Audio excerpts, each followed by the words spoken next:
Hey everybody, it's Dr. Carmen Bryant from Car Chronicles. How you guys doing? Good afternoon, good morning. How you guys doing? I miss you guys.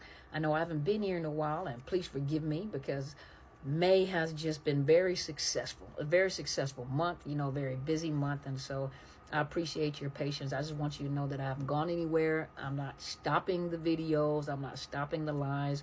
I just had to kind of slow down right now because I've had a very, very busy month.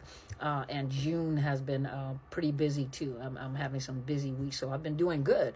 And hopefully you guys have been doing good. And those of you that actually came out to support Rachel's experience in Buffalo, New York, I got to meet a few people. One lady followed me ever since I started the YouTube channel. So imagine when I first started, I tried to be very professional, sound very professional, didn't put my personality into it. And now you guys get all this right here. So she's been following me since I first started, and I really appreciate her. And thank you guys for coming out. I'm going to offer it again because I did have some people that I invited, excuse my computer, but there are some people that I have invited privately that were able to join the lecture that I did in Buffalo on the 24th of May when I went there. And I really, there's sometimes in life where you find your life's work and you know what you really, really like to do. And we have a researcher and a former psychotherapist by the name of Sandra Brown, and she has begun the Institute of Reducing Relational Harm. And I was introducing her work over 30 years, her and some other fellow researchers work of over 30 years studying pathological love relationships. And this is, a lot of you, we hear about narcissist abuse. So much information out there, narcissist abuse, narcissistic abuse, toxic relationship, all this terminology.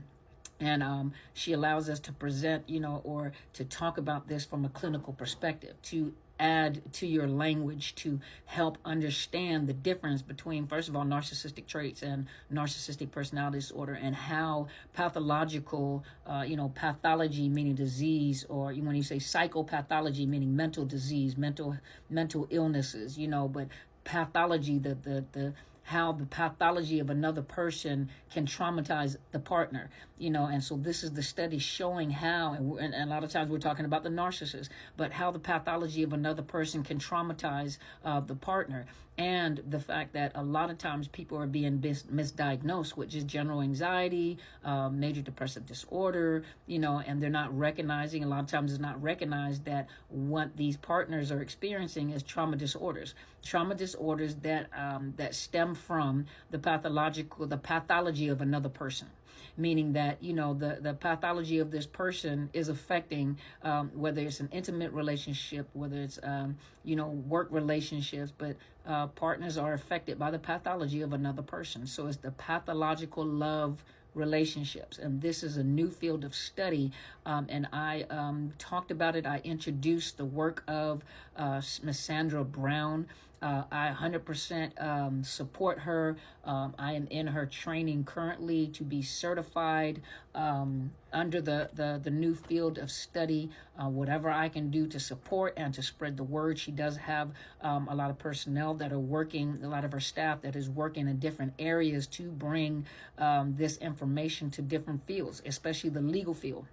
Can't go into the court and say that he or she is a narcissist. That is too much information out there on the internet or on social media, and a lot of that information is not correct. And a lot of judges are tired of hearing it because you can't go in there and just call someone a narcissist. And so now they have come up with suggestions on intakes and assessments to help the person, the partner who has been affected by the pathology of another person, these assessments to help treat. And I think it really will be effective for some of you who do go represent clients in the court system. This is really good for those that work in the social field work, clinical social workers, mental health professionals, psychologists, psychiatrists, educators, domestic violence, especially domestic violence advocates, those that work in CPS. I met a lot of those individuals that work in that field as well.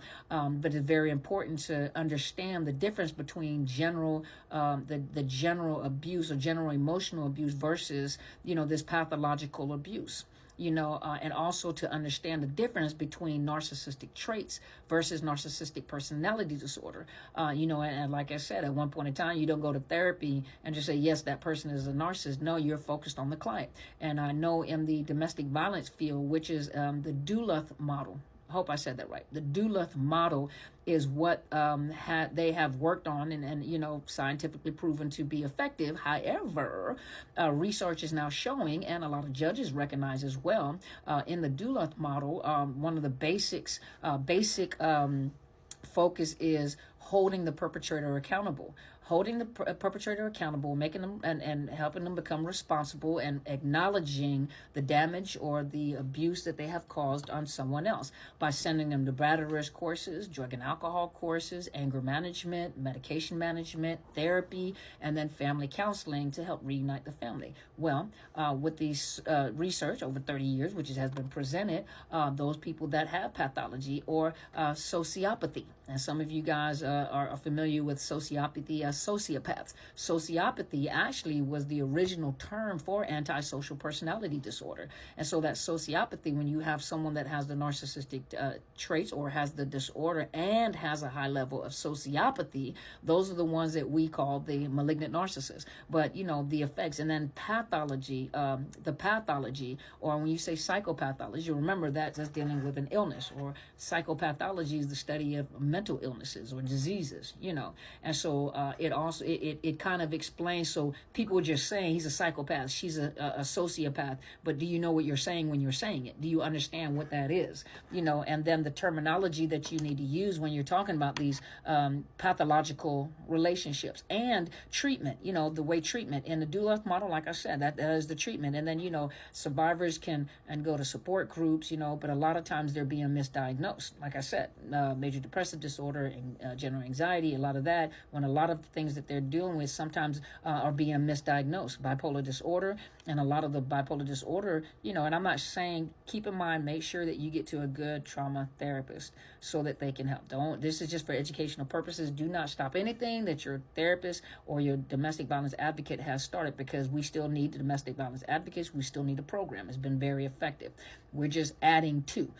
So the Institute is educating a lot of the domestic violence advocates as, this new information and how to work with survivors, because the model that is even in therapy, how a lot of it is unsuccessful. A lot of them stop going to therapy because, mostly in therapy, you set up a treatment plan, when in actuality, the way that the treatment plan is set up is I'm not going to say is incorrect. It's not incorrect, but there's a new way to set up a treatment plan, and it's not based off of, the way that we usually do it. And then you wonder why treatment has failed, because there are a lot of therapists don't believe in the pathology. They believe that we're taught to treat mental health disorders, even to work with personality disorders, though we know that they're not treatable, but we're still taught to treat.